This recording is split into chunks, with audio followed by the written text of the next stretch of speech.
Good morning from নির্মল চর।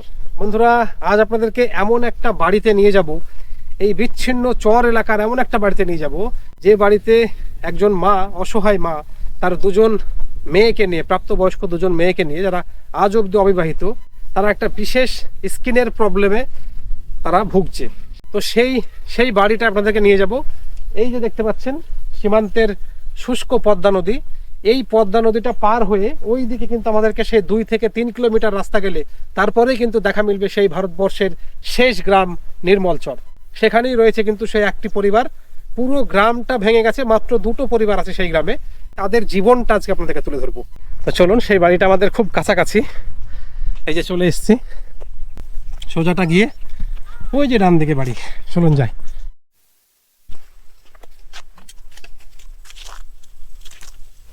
বাড়িতে যা আছে আছে এটা এরকমই নাকি এদের গায়ের?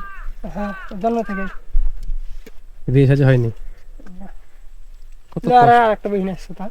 মানুষগুলো কতটা কষ্টের জীবন গো। হ্যাঁ, বাবা ছিল তো ভালোই ছিল, আর বাবার সাথে দেখতে পাচ্ছেন ওনারা আরো একটা বোন, ওনারা 2 বোন মাঠ থেকে আসলেন। কি জীবন দেখুন, 2 বোনের সংসার। এখন তো ম্যাশিং হয়ে গেছে গো কাটার, তাই না? মেশিং করলে আমরা কি করব? আমাদের মেশিং আছে। যখন দিবে তখন আপনার ঘরটা ভেঙে দিবে। এগুলো কলমি শাক না?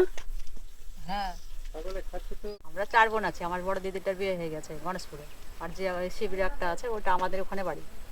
ও, আর এখানে আপনারা 2 জন থাকেন? আমার মা আর আমরা 2 বোন থাকি। সে তো অনেক দিন থেকে দেখছি আমরা, 2 বছর থেকে। হ্যাঁ, আপনাদের ওই বোনগুলোর বিয়ে হয়ে গেছে, আপনাদের বিয়ে হয়নি নাকি? না, আমাদের 3 বোনের বিয়ে হয়নি। ওটাই বলছি।